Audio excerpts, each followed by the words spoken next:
In 1841, the young P.T. Barnum, trying to establish his reputation as America's premier showman, decided to purchase the American Museum in Manhattan and turn it into a collection of curiosities that would secure his fame. The problem was that he had no money. The museum's asking price was $15,000, but Barnum was able to put together a proposal that appealed to the institution's owners, even though it replaced cash up front with dozens of guarantees and references. The owners came to a verbal agreement with Barnum, but at the last minute, the principal partner changed his mind, and the museum and its collection were sold to the directors of Peale's museum. Barnum was infuriated, but the partner explained that business was business. The museum had been sold to Peale's because Peale's had a reputation and Barnum had none. Barnum immediately decided that if he had no reputation to bank on, his only recourse was to ruin the reputation of Peale's. Accordingly, he launched a letter-writing campaign in the newspapers, calling the owners a bunch of broken-down bank directors who had no idea how to run a museum or entertain people. He warned the public against buying Peale's stock, since the business's purchase of another museum would invariably spread its resources thin.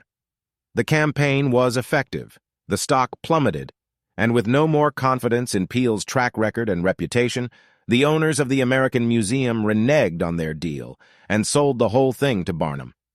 It took years for Peale's to recover, and they never forgot what Barnum had done. Mr. Peale himself decided to attack Barnum by building a reputation for highbrow entertainment, promoting his museum's programs as more scientific than those of his vulgar competitor.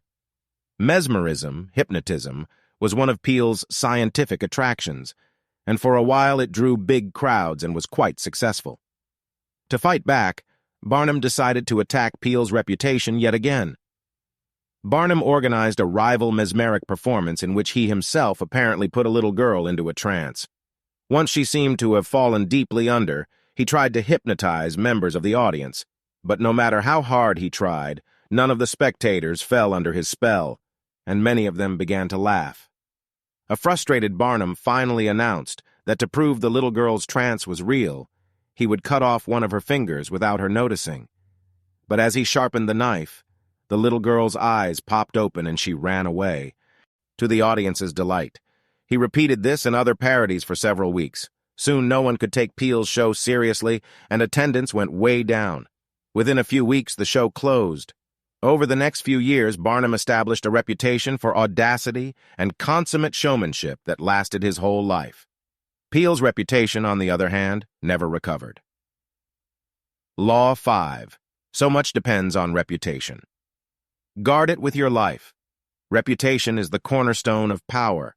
Through reputation alone, you can intimidate and win. Once it slips, however, you are vulnerable and will be attacked on all sides.